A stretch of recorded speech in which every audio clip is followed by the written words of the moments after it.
Hello everyone, Ron here, and this video it's going on both my channels, and it's a little bit of a reminder to everyone.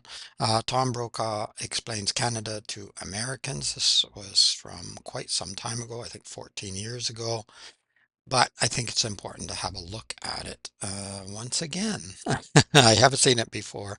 It's excellent. I really enjoyed it when I first saw it many, many years ago. Came to mind recently. You can probably figure out why. So let's have a look and a listen. This is the Peace Arch standing near the westernmost edge of the U.S.-Canadian border, 30 miles south of the Olympic City, between Blaine and Washington State, and Surrey, British Columbia. This was dedicated in 1921 to commemorate the treaty that ended the War of 1812 between the U.S. and Great Britain. Remember, Canada was a British colony. That was a long time ago, but the inscription on the arch sums up the relationship. May these gates never be closed. We share more than a long border, of course. No dotted line can divide our joint stewardship of a treasure of natural riches. From the Atlantic to the Pacific, and back again. Shorelines, wild rivers, and Great Lakes, vast forest and grasslands, precious ores buried in majestic mountains, and wildlife everywhere. From sea to shining sea. Canada and the United States share another unique quality. They're immigrant nations, destinations for people around the world who long for political freedoms, economic opportunity, and a long tradition of compassion. Our two nations have the largest trading relationship in the world. $1.5 billion transacted every day. The two-way trade at the Ambassador Bridge between Detroit and Windsor alone equals all American exports to Japan. And we're so comfortable as neighbors. 200 million people cross the common border every year.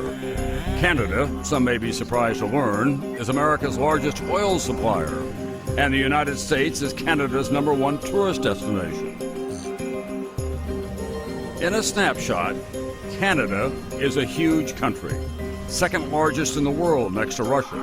But its population is only about a tenth the size of the United States, 34 million, split into 10 provinces and 3 territories. I think we're up to 41 million now, but still, the United States has grown too, probably in population, so yeah. 90% of Canadians live within 100 miles of the U.S. border, residing in world-class cities, thriving farms and smaller towns. With good reason. Life in the Canadian North is only for the hardy. It is remote and oh so cold. The coldest day ever recorded in North America occurred in 1947 in Snag, Yukon.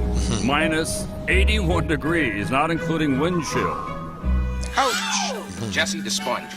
Canadians are so generous, they share with us their brightest stars in music, comedy, acting, sports, and journalism. And if you're in a fight, you want the Canadians on your side. They were in World War II before we were. They were there on D-Day, in the air and on the beaches. They've been America's most reliable partners in Afghanistan, and it's been costly and painful. Now, when Canada loses a warrior in that distant land, the nation pauses and honors the fallen along what is called the Highway of Heroes outside of Toronto. Even their diplomats have been there for us. In 1980, a year before the conclusion of the Iranian hostage crisis, 6 American embassy personnel would escape from Iran in an operation organized by Canadian Ambassador Ken Taylor. The United States is thanking Canada for rescuing those 6 American diplomats from Iran. Taylor hid the Americans after the U.S. Embassy was stormed, created fake Canadian passports, then flew the Americans out of Tehran with a bogus cover story. The 6 in disguise as a mod-looking Hollywood film crew, allegedly researching a prospective sci-fi flick. Now, all these years later, Taylor has admitted he was formerly working for the CIA, and if the Iranians had discovered he was an American spy, he would have been in big, big trouble. In our darkest hours, Canada has been with us. On September 11th, as the United States shut down its airspace, Canada instituted Operation Yellow Ribbon, landing 239 U.S.-bound flights with 33,000 passengers at 17 different Canadian airports. And then, amid the uncertainty that followed, entire communities housed and fed those thousands of passengers for days afterward.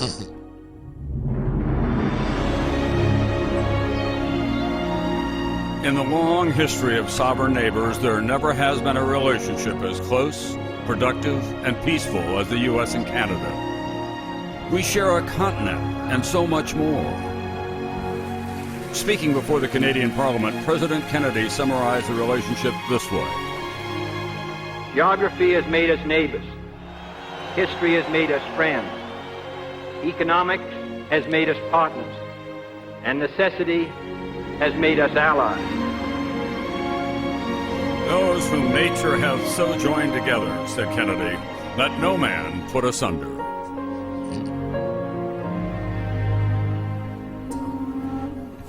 Of course, there are some distinct differences in the culture. The American fans at these games will be unfurling their stars and stripes at every opportunity and chanting USA, USA.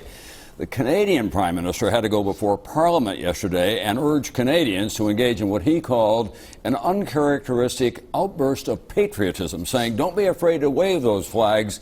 We'll apologize to the world for our immodesty later. So that's a big difference, Al. He hopes he has to do it very often. You know what struck me in that piece among all of the items? There are more people in California than there are in all of Canada. Well, and Canada has a stronger and more sound economy at this point as well. That's a distinctive difference between the two. Okay, I don't want to go any further because I think the ads are going to pop up in just a second. Good reminder. Lots and lots I could say, but I'm not going to say.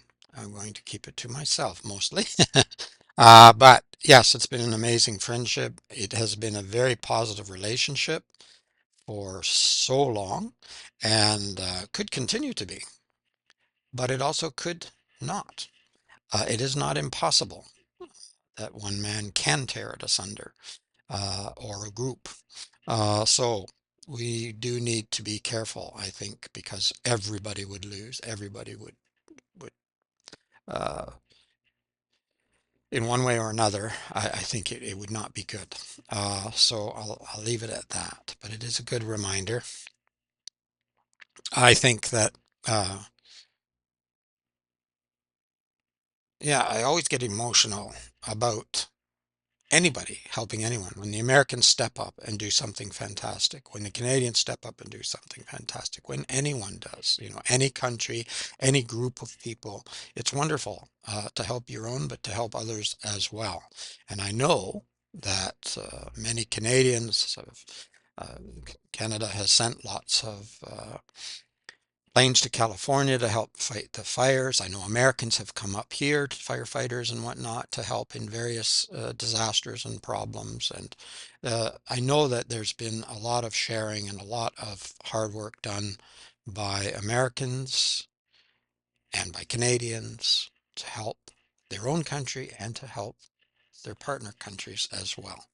And it's not just America and Canada, of course. There's other countries as well. And I think working in cooperation would be much better. But since we have been such friends, it's very, very sad, annoying, frustrating, and anger-inducing, I have to admit, to see what is happening. So I certainly hope that saner minds come to bear eventually, although I'm afraid it might be a while, and we can either keep or regenerate this friendship and continue on in the positive way. And I think we need to expand that to the rest of the world, not carry big sticks and start whacking like whack-a-mole every country that you disagree with or every country that you think is treating you unfairly. Yeah, and I would put a very stress on think. Let's all think a little bit more about that. All right. I'll leave it there. I said I wasn't going to say too much, and then I say too much. But I could say a lot more, but I won't. Thank you for watching. Have an amazing day. Be kind to yourself, be kind to your neighbors, and expand that as far as you possibly can, because I think that's the only way is through cooperation. We can learn more, we can do more. All right, it is Ron saying bye for now. Bye bye.